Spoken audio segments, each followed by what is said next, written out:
Olá, estamos dando início a mais um programa Debates Le Monde Diplomatique Brasil, uma iniciativa do jornal Le Monde Diplomatique Brasil, em parceria com a TV PUC, com o canal universitário e com a TVT, a TV dos Trabalhadores. Estamos trazendo hoje uma preocupação que é de muitos, um fenômeno, inclusive, que é internacional, que é o esvaziamento do funcionamento das instituições democráticas. Elas deveriam estar funcionando para o cidadão, mas parece que não estão. Para avaliar essa situação, convidamos dois analistas que são especialistas no tema, que eu quero apresentar para vocês agora. O Altamiro Borges, que é jornalista, é presidente do Centro de Estudos da Mídia Alternativa Barão de Itararé, é blogueiro, eu convido vocês para visitarem o blog do Miro também, e ele é comentarista político do noticiário Bom para Todos, da TVT. Obrigado, Miro, por estar mais uma vez com a gente. Quero apresentar também o Legene Miran, sociólogo, que também está outra vez com a gente. Obrigado, Legene. Ele é professor, escritor, analista internacional em várias TVs streaming, membro da Academia de Altos Estudos Ibero-Árabe de Lisboa e da International Sociological Association. É também comentarista político do noticiário Bom para Todos, da TVT. Muito bem, Eugênio e Guilherme, nós estamos aqui de volta. Eu quero agradecer de novo. Foi muito bom ter vocês num programa anterior, analisando a questão do 7 de setembro. E agora eu queria colocar um outro desafio para vocês. Nós estamos vendo uma Procuradoria-Geral da República que não funciona direito, um Congresso que não funciona direito. Enfim, várias instituições brasileiras que deveriam regular algumas áreas, vamos pensar na FUNAI, vamos pensar em outras coisas, que aparentemente estão funcionando. É formal, estão funcionando. Mas será que estão mesmo? E quais são as razões para isso? Eu queria lembrar, inclusive, que essa questão não é só nossa, é internacional. E por isso mesmo quero começar perguntando isso ao Legene. Legene, qual é a sua visão disso? Nós estamos fazendo a mesma coisa que o Orbán na Hungria, por exemplo? Eu acho que é uma crise generalizada, Silvio, Miro, boa noite, companheiros, camaradas. Uma responsabilidade eu falar antes do Miro, porque o Miro é padrão nosso, meu professor, Mas, olha, eu tenho dito que nós estamos presenciando um esgotamento dessa chamada democracia burguesa, em especial e particularmente da chamada democracia representativa, que já não representa mais nada. Então, nós estamos vivendo este confronto, este conflito, esta falência do sistema, não é? Termina uma eleição, você elege o deputado, e aí o deputado, durante 4 anos, não lhe prestará nenhuma conta do seu mandato, do que ele está fazendo durante o dia, na calada da noite.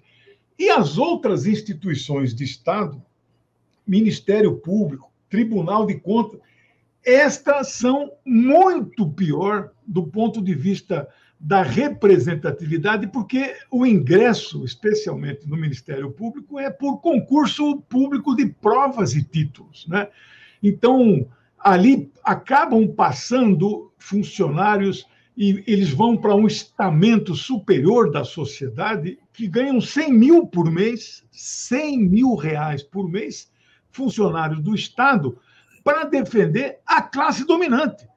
Nenhum compromisso com os setores organizados do povo brasileiro e de qualquer país do mundo. Vimos agora o resultado da eleição da Alemanha, um verdadeiro colapso. E o modelo alemão não é tão ruim, tão pior do que o modelo inglês, o chamado modelo distrital puro, que não representa absolutamente nada.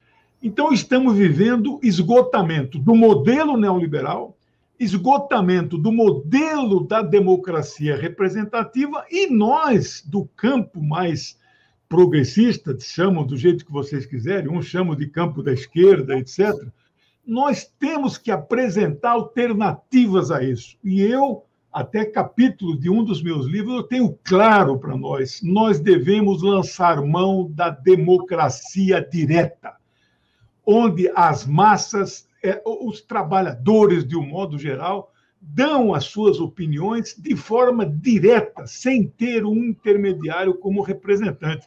E aí minimizar, evidentemente, de forma consequente, o poder destas instituições de Estados que se distanciaram completamente da sociedade e do povo mais necessitado desses poderes, né? É uma opinião inicial. O Leran começou assim como um sociólogo, né? Miro, você quer continuar isso aí? Começou bem, tinha que começar com o Lejeune mesmo. O Lejeune é que tem esse panorama mundial, concordância total com ele. Obrigadão, Silvio, pelo convite. Prazerzão estar com o Lejeune novamente nessa troca de ideias. Dá um pitaquinho aqui.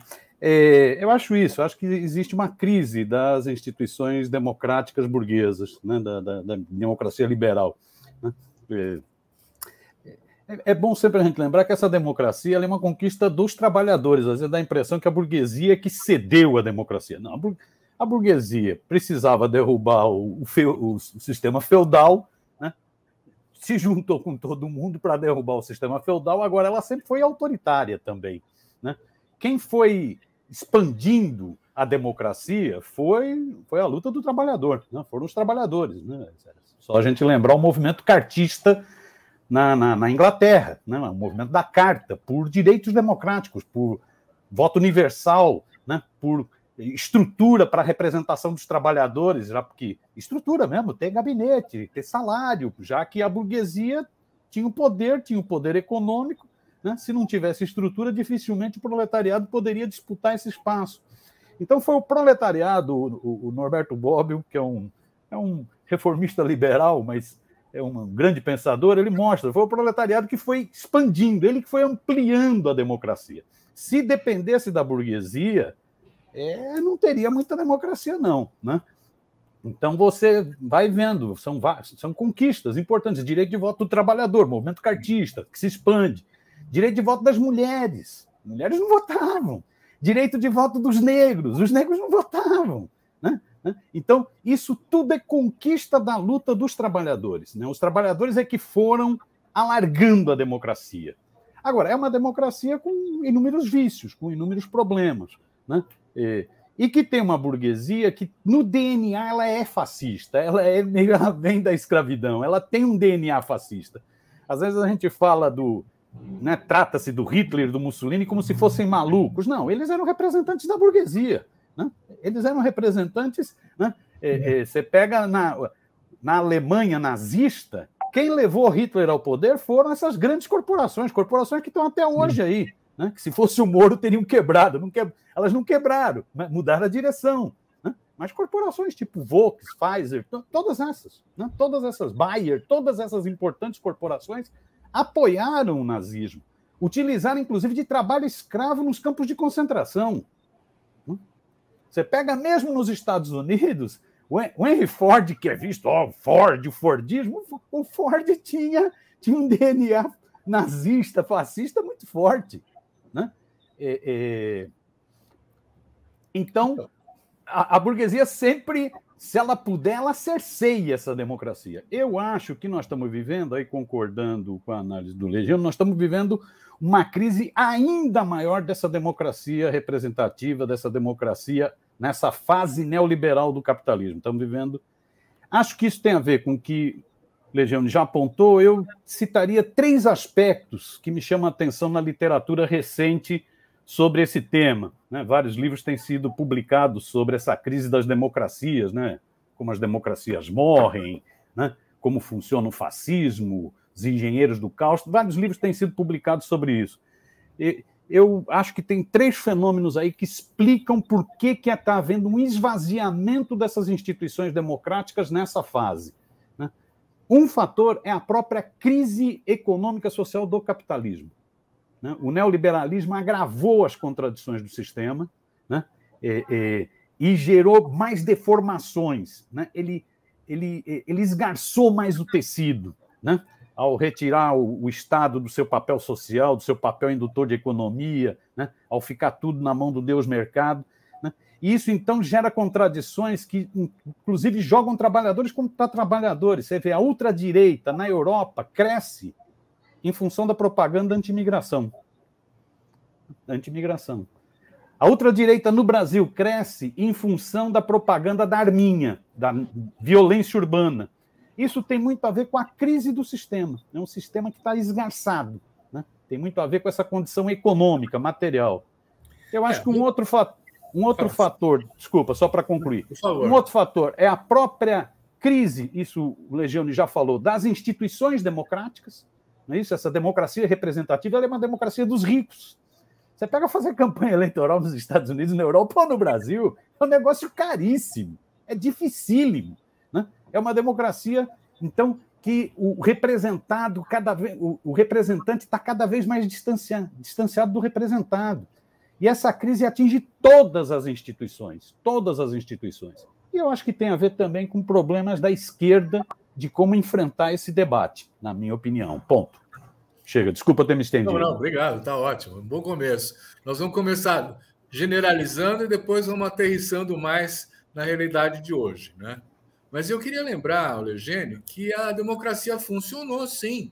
No começo do século XX, essa democracia acabou sustentando o welfare state, acabou sustentando a concessão de direitos para os trabalhadores, e só na época de um neoliberalismo mais agudo é que ela começa a claudicar, não é verdade? Eu queria que o Miro citou agora o Norberto Bobbio, que eu gosto muito, um filósofo liberal, nunca foi um cara de esquerda, mas um filósofo antifascista, né?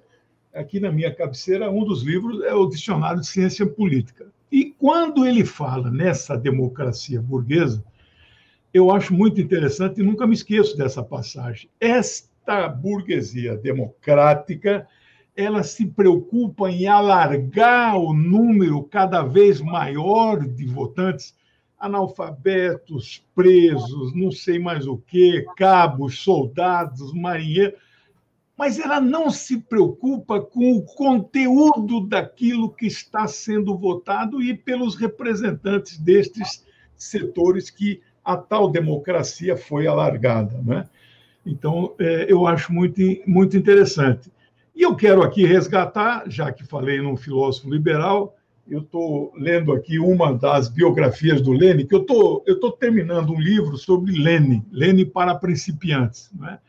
E eu queria pedir licença para mencionar aqui, quando ocorre a Revolução Democrático-Burguesa na Rússia, em transição do czarismo para a democracia burguesa, fevereiro de 17, assume aquele governo, evidentemente, que os comunistas do Partido Operário Social Democrata Revolucionário de Lênin, eles não participavam. Lênin alertou que não devemos participar. No entanto, Lênin faz, isso a partir de abril, né?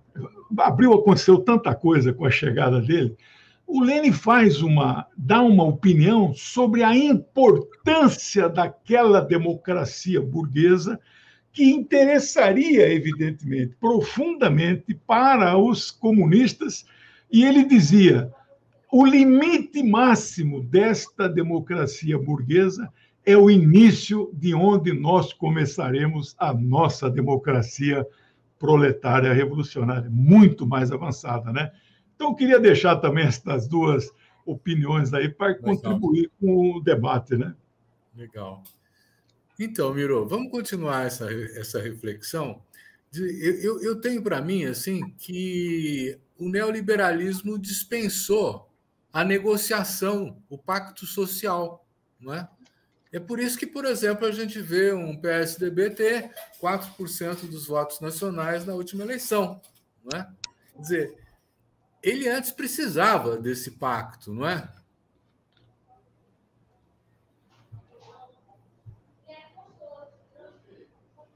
Você está sem som. O microfone. Eu sempre faço essa besteira, onde eu aprendo. Esse negócio, antes ainda, essa questão que o Legiano levantou sobre essa ampliação da democracia, né? As democracias, isso que você levantou, as democracias funcionaram, né? No welfare state, New Deal, né? Funcionaram. Eu acho que isso teve muito a ver com o que o Hobsbawm chamou de capitalismo do medo. É por isso, o capitalismo ele cede quando ele está com medo. Ele cede quando ele está com medo, né? O capitalismo, foram os 30 anos gloriosos do capitalismo que representaram um estado de bem-estar social, né? Estado mais presente, né? Regulamentação do trabalho, né? E ampliar a participação popular. Era fundamental a aliança com os sindicatos, por exemplo, que o digo Getúlio Vargas aqui no Brasil. Era fundamental essa aliança, né? Para poder exatamente produzir essa ampliação. Mas era essa a fase do capitalismo do medo, né? O Lord Keynes, que era um lord, né? E que dá origem ao keynesianismo, o Lord Keynes falava para a burguesia, ele alertava a burguesia para 3 coisas: que ou você tinha um Estado mais presente, que regulasse, né? Que tivesse aliança com sindicatos, com maior participação popular. Ou você tinha isso, ou o Keynes falava, nós corremos 3 riscos, o capitalismo corre 3 riscos. O risco de recessões permanentes, né? Crises permanentes, as tais crises cíclicas do capitalismo, o risco de guerras de partilha, ele estava se referindo à Primeira Guerra Mundial, não é isso? Guerras de partilha, né? A crise é grande, começa a guerra, e ele falava, e o principal risco, Revolução Socialista. Revolução Socialista. Era o Keynes que falava isso. Era o Keynes. O Getúlio, em certo sentido, falou isso quando instituiu o salário mínimo no Brasil. Ele falou, a burguesia é burra, nós precisamos ceder alguma coisa. Né? Então, isso permitiu a ampliação da democracia. A democracia foi fundamental para pactuar essas coisas, para negociar essas coisas, né? O neoliberalismo ele vai no sentido inverso. Para resolver a crise do capitalismo, o neoliberalismo vem com desmonte do Estado, desmonte da negociação, desmonte de qualquer diálogo. Essa é a resposta neoliberal, essa é a resposta de Friedman, de Hayek, essa é a resposta. Era uma resposta que estava adormecida desde a década de 50. O Friedman fala, né? Eu estava tão isolado, que só vieram me ver na escola quando eu sofri uma cirurgia. Aí os alunos, porque eu fui um caso à parte, vieram me ver, né? Porque eu estava totalmente isolado. Essas ideias, quando o capitalismo entra em crise profunda, uma crise prolongada, né? Essas ideias vêm à tona e elas são exatamente isso, as ideias da negação da política, da negação do diálogo, da negação dos sindicatos, da negação da participação popular, né? Então, aquilo que o capitalismo tinha feito nos seus anos gloriosos, né? Fruto da luta dos trabalhadores, o capitalismo do medo, né? A burguesia começa a retirar. O Perry Anderson que diz, neoliberalismo não combina com democracia. Nunca combinou com democracia, né? Então, o neoliberalismo... E aí, quando você tem todas essas distorções geradas pelo neoliberalismo, permite, inclusive, que você manipule camadas populares. Você vê quem o Trump agradeceu ao ser eleito em 2016. O discurso dele começa com agradecimento à classe operária dos Estados Unidos. Que maluquice, bicho! Olha que maluquice! Porque você joga trabalhador contra trabalhador, né? É nesse sentido que estreita. Você vê, o Biden agora está falando, mas esse Biden também é um bravateiro de primeira, né? Está falando em fortalecer os sindicatos, né? Que é preciso fortalecer para regular o trabalho por aplicativos, porque o desmonte do trabalho... Isso é bravata pura, né? Vamos ver até onde vai essa história toda do Biden, né?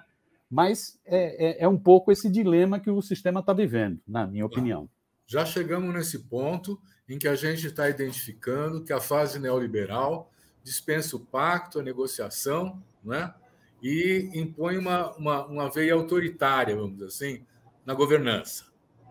Mas isso tem mecanismos, e é disso que eu quero falar agora. Você pega, por exemplo, o presidente Viktor Orbán, né, da Hungria, ele está criando fundações privadas para gerir as universidades públicas. Quando ele sair do governo, ele vai continuar controlando essas fundações. Isso é um aparelhamento, é um esvaziamento das instâncias de gestão que tinham antes uma escolha democrática. Alexandre, você quer comentar esse tipo de, que eu estou chamando de implosão das instituições democráticas? Eu acho, vou comentar assim, inclusive ligar esse exemplo que você deu com essa PEC 32, que vai privatizar tudo no setor público, mas eu não poderia perder a oportunidade no gancho do neoliberalismo. Todos vocês aqui, quem nos assiste, um público qualificado, conhece um cara chamado Friedrich Hayek, que é uma espécie de pai do neoliberalismo moderno, né? Nos idos lá de 1944, ele publicou um livro que foi um verdadeiro fracasso editorial, né? Self-Dorm Road, né? O Caminho da Servidão, que é a Bíblia neoliberal. Mas para aqueles que acham que esse livro é um livro de economia, estão enganados. Este é um livro de política, cuja essência, a máxima do pensamento, é que quanto mais livre for uma sociedade, mais escrava ela será. Então, aí o que o Perry Anderson fala, quer dizer, o neoliberalismo é incompatível com as liberdades democráticas, ele só funciona num sistema de fascismo. E esse Orbán, que é essa onda mundial fascista, que eles chamam de internacional conservadora, a imprensa chama de internacional conservadora, é internacional fascista, não é? Estão em baixa no mundo. É preciso dizer isso, que estão em baixa no mundo, começando com a derrota do Trump nos Estados Unidos, com Netanyahu em Israel. Este aqui, que se apresenta como nosso presidente, nós temos uma vergonha inigualável na nossa história, ele está com os dias contados. Não sabemos se chega em 22 e, se chegar, levará uma surra fragorosa do presidente Lula, que deve vencer no primeiro turno, do meu ponto de vista, né, como sociólogo. Então, agora o resultado na Alemanha, né? Eu já vi também pessoas falando, não, mas esse SPD aí não é o SPD, o social-democrata de Rosa Luxemburgo. Mas claro que não é. Não é? Parte daquela turma lá em 18 mandou matar a própria Rosa, né? Agora, nós temos que ver o seguinte, eu costumo dizer, qualquer milímetro, centímetro a mais à esquerda do que foi esse governo Merkel, nós devemos bater bumbo e achar que é muito positivo que isso aconteça, né? Então, esse projeto que está apresentado, eu aí estou assim, com uma expectativa de que ele será rejeitado na Câmara dos Deputados. Ele precisa de 308 votos, e este exemplo que você deu... Qual é o projeto, Legênio? É a PEC 32, que é o que quê? Privatiza... Eu vi hoje um comentário, o presidente da República tem de livre provimento 6 mil cargos. Se este projeto for aprovado, ele salta para 90 mil cargos de livre provimento ou terceirizados, em empresa dos amigos do dono do poder, que contratarão funcionários que não serão por concurso público e ganhando metade ou menos do salário. É a falência completa do Estado. Você viu a declaração que o Guedes deu ontem, né? Em 10 anos, ele pensa em privatizar tudo, Banco do Brasil e Caixa Econômica e Petrobras, que são as joias da coroa, que resistiram a Fernando Collor, 2 anos, 2 governos de Fernando Henrique, Temer, etc., e estão resistindo. Então, é um momento, eu acho que eles vão perder historicamente. Por isso que, inclusive, nesse debate que nós estamos fazendo para 2022, Silvio, Miro, nós temos que ver qual é o programa que nós vamos apresentar, de forma muito clara. Defesa do Estado, defesa do sistema democrático, o mais alargado possível, instituir mecanismo de democracia direta. Olha, plebiscito e referendo estão na nossa Constituição, mas em 33 anos que ela está vigendo, nós usamos 2 vezes o sistema de plebiscito. Nos Estados Unidos, que não é um país democrático, eu já contestei isso em capítulos de livros meus, ali não tem nada de democracia. Alguns estados lá nos Estados Unidos, especialmente a Califórnia, que é tido um estado considerado liberal, ao você votar presidente, governador, deputados, lá chama representantes, etc., etc., há na cédula, às vezes, até 15 espaços de consultas, onde projetos de leis, eventualmente já aprovados nas assembleias, vão para referendo. Você concorda mesmo com isso ou não? Ou então na forma de plebiscito. O que é que você acha da legalização da maconha? Ou seja, a resposta do povo, se der positivo, implica nos deputados estaduais apenas adaptarem a decisão tomada pelo povo. Nós não temos nenhum mecanismo desse. E nós temos uma justiça eleitoral forte, ágil, dinâmica, o melhor sistema de coleta de votos do mundo. Eu vi na Alemanha, os caras põem cédula em papel em 3 urnas diferentes, meu amigo. Né? Nós aqui é instantâneo o resultado. E nós não usamos isso. Presidente Lula, presidente Dilma, é só requisitar com ofício a Justiça Eleitoral. Eu vou longe, eu vou mais longe, Silvio Miro. Miro é um grande quadro teórico do sindicalismo.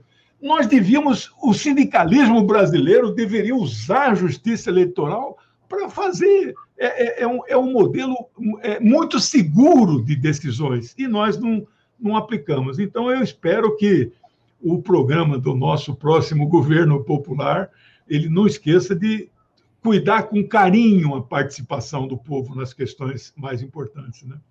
Olha, eu tenho 2 preocupações. Uma que nós ainda não chegamos nas eleições, tem 1 ano. Muita coisa pode acontecer nesse ano. Não estou tão otimista assim. Né? E a outra, né, quer dizer, é que a gente está pensando em partir do que tem, mas o que tem está sendo destruído, Miro. Quer dizer, o que vai sobrar de tudo isso para o projeto de reconstrução vai ser um grande desafio. Não é? Quer dizer, e essa destruição ela está sendo feita com o apoio do Congresso, que é o espaço de representação por excelência, não é? E com a conivência do grande capital. Quer dizer, como é que é essa história? Vai acabar o Estado, Miro? De novo, você está sem som. É que eu estou com uma tossinha. As perguntas. Aquela que você não quer, você apaga o som, né? Não, é que eu estou com uma tossinha, não estou querendo bagunçar aqui E olha que eu parei de fumar. Eu acho que eu tenho que voltar a fumar para parar a tosse. Alexandre, esse é um antitabagista de primeira, militante.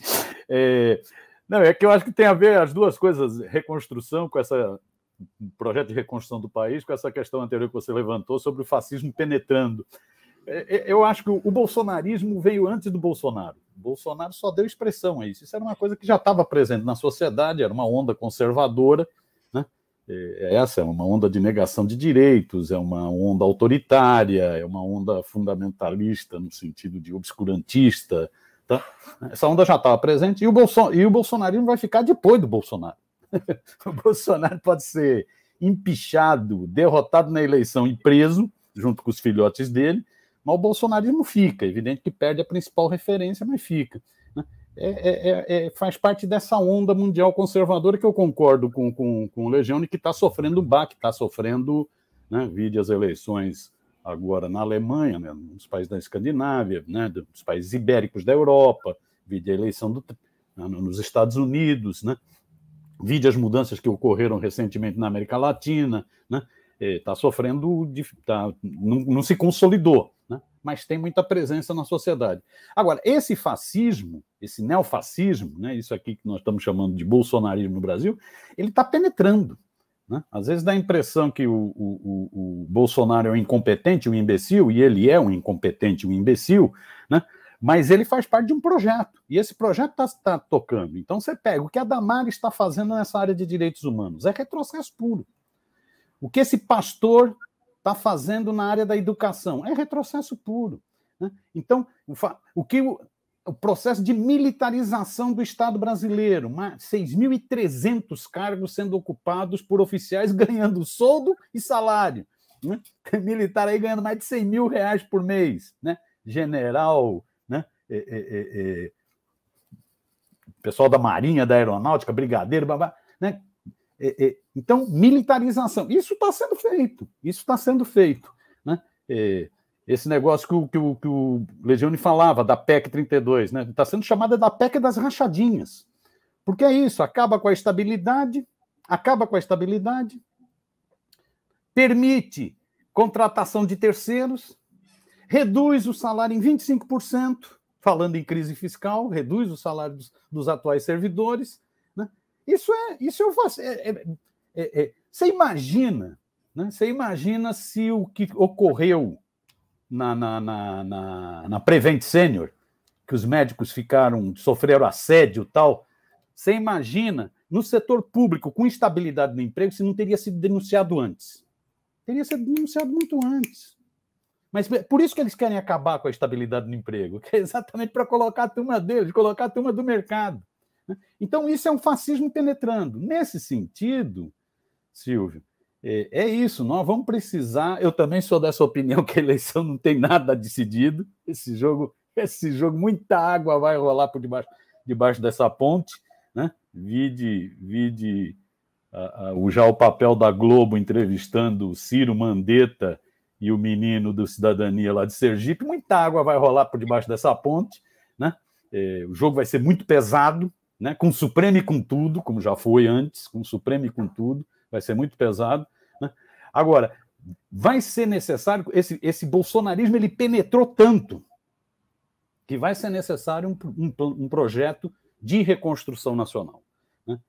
Eu brinco que não vai ser nem um projeto de reconstrução nacional, vai ser um projeto de ressurreição nacional. Porque esse governo da necropolítica, ele está matando a nação, ele está asfixiando a nação.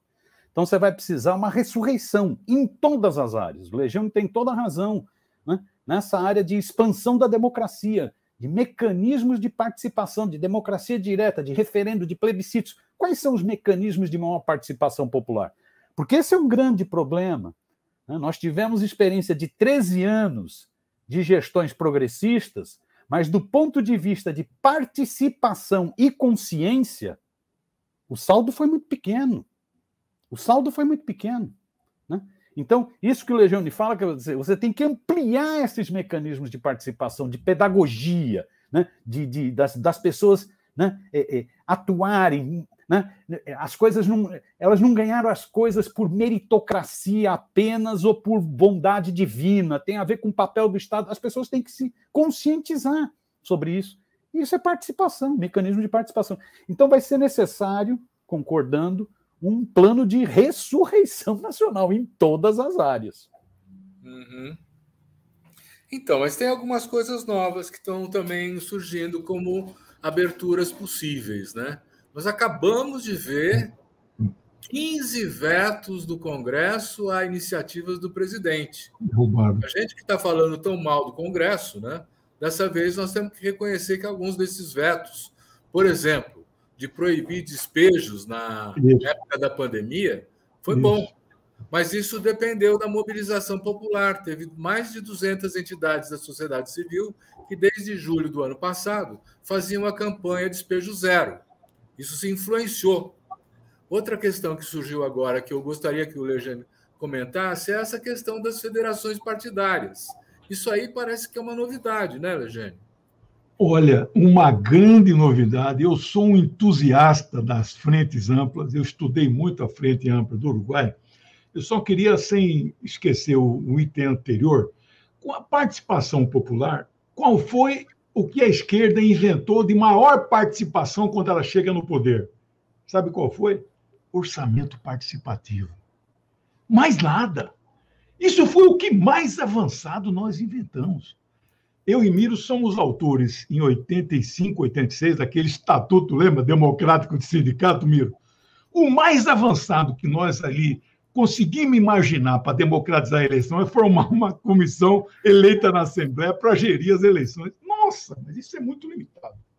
E diga-se de passagem, por mais crítica que nós temos ao movimento sindical, em algumas categorias, em algumas entidades, etc., não é tão democrático assim. No entanto, é o único setor da sociedade, Silvio e Miro, que praticam a democracia direta.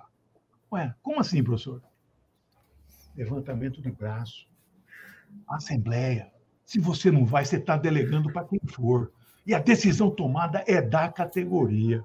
Então, nós tínhamos que alargar este mecanismo, mas nós não fomos criativos, né?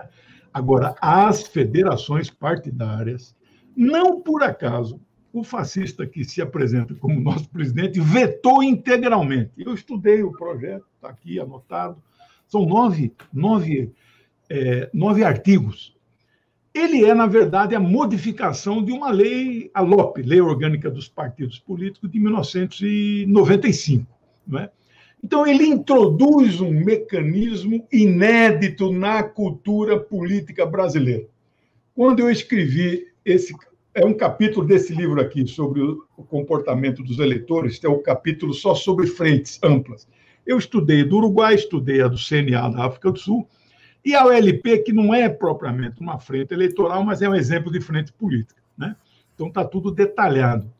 A Frente Ampla do Uruguai é a mais antiga experiência e é diferente da África do Sul, porque a África do Sul, por um bom período, o CNA não tinha eleição. Assim, eles não podiam participar, eles eram um grupo... O Mandela era o chefe do braço armado, né? Um kata suíço na língua zulu, né? A lança da nação, né? Era revolucionário, armado, né? Então, a Frente Ampla do Uruguai está fazendo 50 anos. E demorou 30 para eles chegarem no poder com o Tabaré, fundado pelo general Liber Serengue lá, né? É muito interessante esse modelo, Silvio. Eu apliquei a atual legislação brasileira que impôs a draconiana cláusula de barreira, que no Brasil a gente tinha, que acho que é 2,5%, 3%, na Alemanha, 5%. Na Alemanha tem 15, 16 partidos legalizados, só 7 conseguiram ultrapassar a cláusula de barreira. Na verdade, 6, né? A União Democrata Cristã e o Unidade Social Cristã é uma coligação de 2, né? É uma frente partidária lá. CSU, CDU é uma frente. Este exemplo de frente tem em vários países. Portugal, o Brasil não tem essa experiência. Infelizmente, a Frente Brasil Popular, que vocês lembram, que, né, ajudou a levar o Lula ao segundo turno em 89, é uma frente formada num curto período e, eleito ou não eleito, ela se dissolve no dia seguinte. É cada um para um lado. E o que é que muda com essa legislação? Do meu ponto de vista, é a maior mudança na cultura política que nós já fizemos na história do Brasil. Só teria uma que seria muito mais profunda a mudança na cultura política, que jamais foi aprovada, que é o voto na lista partidária. Esse aí, como se diz, a mãe de todas as batalhas, esta seria a mãe de todas as grandes reformas. A burguesia não vai fazer isso. Ela resiste muito, porque para ela, vota em mim. Eu sou a garantia. O partido é meramente secundário. Então, para dizer que não tem voto no partido no Brasil, tem voto em legenda. 10%. De cada 10 eleitores que escolhem um candidato, tirando a abstenção branco e nulo, 9 votam na pessoa e não votam no partido. Não é? Mas isso aí, então, não foi aprovado. Nós temos que trabalhar com o que foi. E o que foi é uma federação partidária. Como é que funciona isso? É uma coligação que tem um estatuto novo, que tem uma carta-programa nova, que vai ganhar um novo número no Tribunal Superior Eleitoral, sem dissolver e descaracterizar os vários partidos que compõem a federação. Então, vamos supor que o PCdoB 65 faça uma frente, uma federação partidária com o PSB 40. O TSE, nós vamos registrar lá a ata, o novo estatuto, o novo programa, e vamos ganhar um novo número, 72.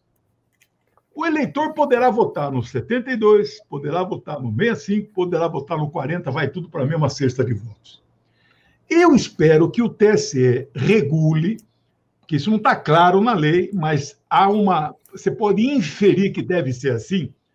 No Uruguai, é possível você se filiar à federação, à Frente Ampla, e não aos 4 partidos que compõem lá.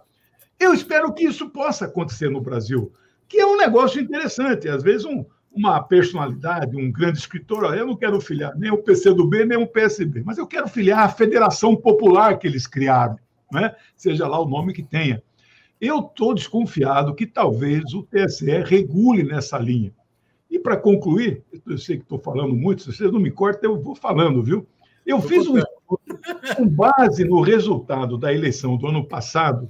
Ano passado tinham 150 milhões de inscritos, 93 milhões de válidos. Então, 57 milhões de eleitores jogaram seu voto fora. Ou não foram, ou se foram, anularam ou votaram branco. Claro que eleição municipal nada tem a ver com a federal. Mas que estudo que eu fiz o ano passado, 2020, se a lei da cláusula de barreira já vigisse, né, o ano passado, qual que seria o desastre dos 32 partidos existentes no Brasil? 19 ficariam banidos da política nacional. 7, diga. 7 do mais progressista, aí inclui PCdoB, Rede, PSOL e mais aqueles 4 partidos, micropartidos, e 12 de direita. Portanto, havia, claro, um clima e uma base material que dava a perspectiva da derrubada do veto. Por quê? Deixa eu entrar agora. Desculpe, Legênio, mas é o seguinte, você está falando de uma novidade, as federações partidárias no sentido positivo. E nós estamos vendo, por exemplo, um movimento do PSL e do DEM se juntando, né, formando a maior bancada. É fusão. Isso, eu vou falar disso. Se juntando, fazendo a maior bancada para fazer frente a uma conjuntura política, né? E, de outro lado, esse momento das federações partidárias. Será que a gente pode identificar, Miro, que as federações partidárias têm essa cara progressista e essa fusão não? Não, eu acho que são experiências que estão dadas em função da correlação de forças que está na sociedade, da disputa política que está na sociedade.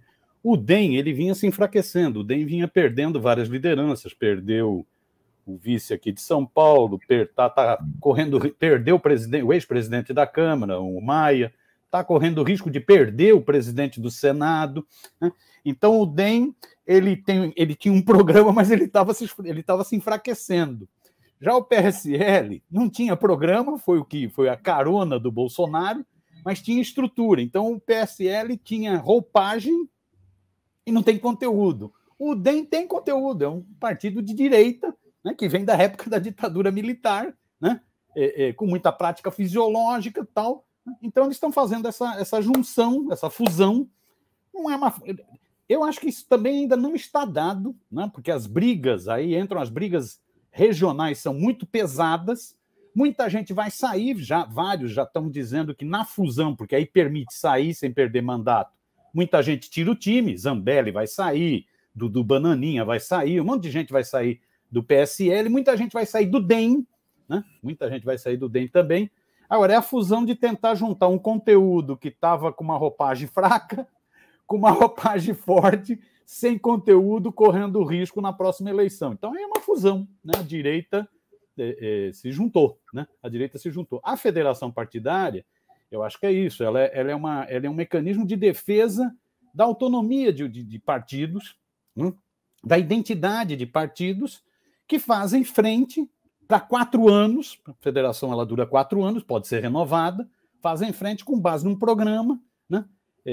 É uma grande conquista democrática, é isso que o Legione fala, é isso, é a experiência do Uruguai, é a experiência do Chile, é a experiência da Alemanha, vários países seguem essa experiência, né? É impressionante como a Globo estava em campanha aberta contra a federação, como a Globo não cita, né? A Globo é um barato, né? Quando ela fala do Hugo Chávez, ela fala como ditador, né? Quando ela fala da Merkel, que ficou 16 anos, é uma pessoa genial, belíssima, é um negócio impressionante a Globo, né? Como ela desinforma, né? Como ela manipula informação.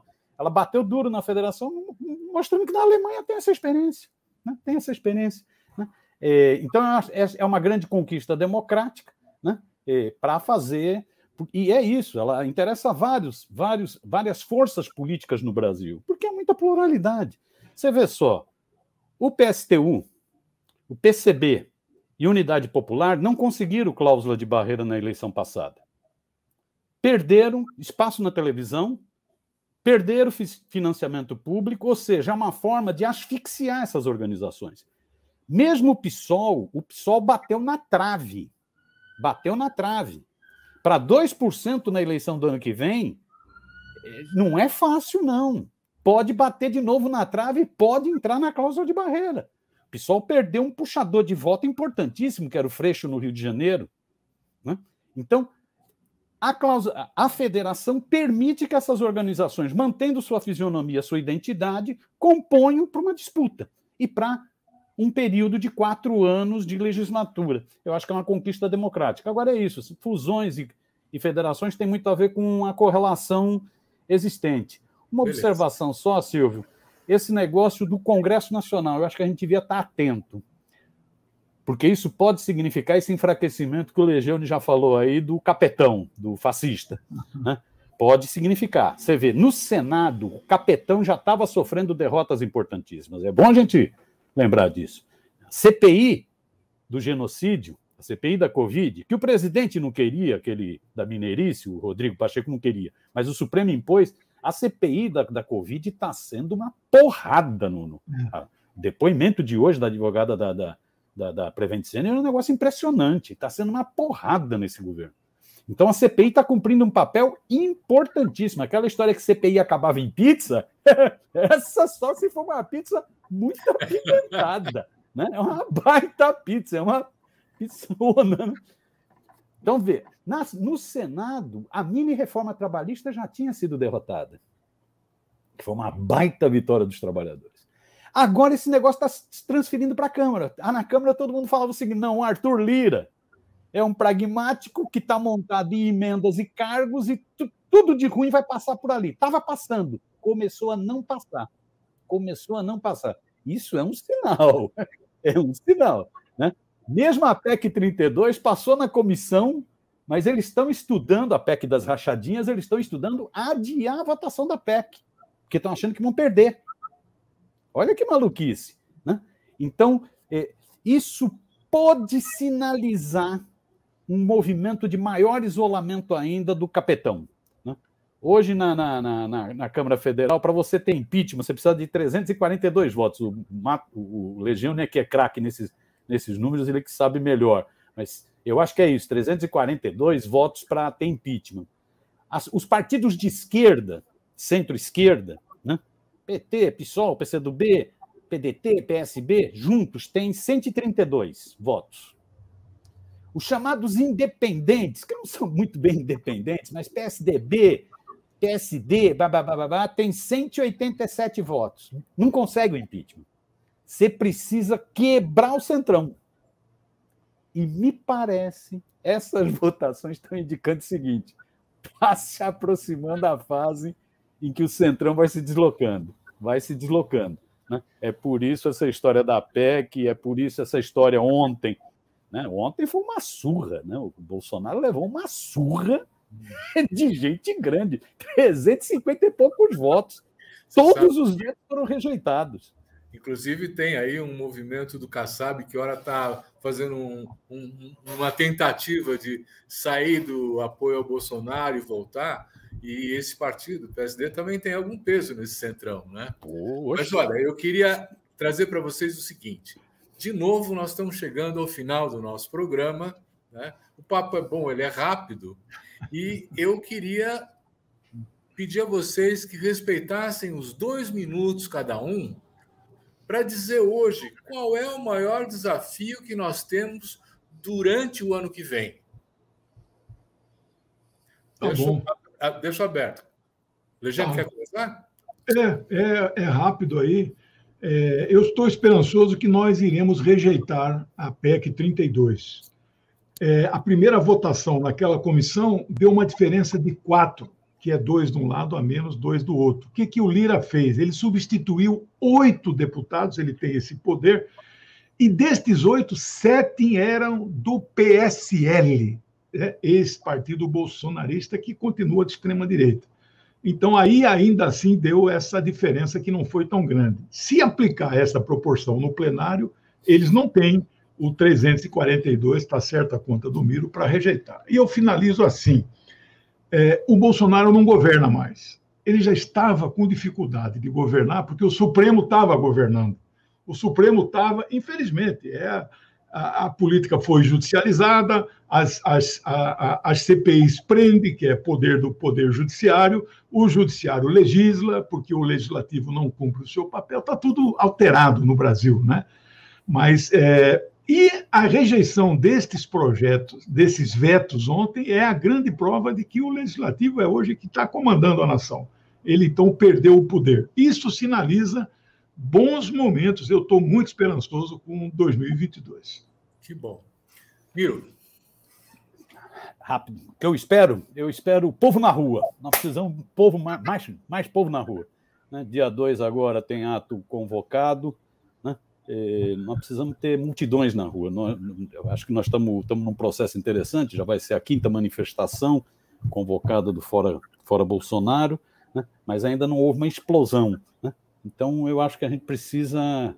E é isso, e tem motivos de sobra para ir para a rua. É só pegar o preço do diesel que subiu hoje, né, o preço do gás, o preço da carne, né?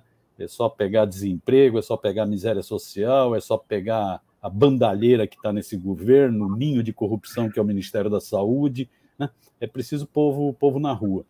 Nesse povo na rua, é preciso ir construindo um processo de frente que isole cada vez mais, que enfraqueça cada vez mais o Bolsonaro. Se possível, derrubá-lo antes da eleição. Seria excelente derrubá-lo e mandá-lo para a cadeia. Né? Ele e os filhotes dele, né? Se possível. Se não, no processo eleitoral. Né? Eu acho que as forças de esquerda têm que ter maturidade para perceber que já apanharam demais. Né? É preciso ter sandália da humildade, construir um projeto que permita agregar o máximo de força para derrotar o fascismo no Brasil. É isso que eu espero, Silvio. Bom, estamos todos de acordo. Nós estamos achando realmente importantíssimo a mobilização popular no dia 2 de outubro, no dia 15 de novembro também, dando um sinal para o Congresso, não é, de que o povo está atento, mobilizado e cobrando a mudança. Bom, eu queria agradecer muito ao Altamiro Borges e ao Legiane Mirhan esse debate, mais uma vez super interessante, e agradecer também a você que nos assiste. Muito obrigado. Semana que vem tem mais.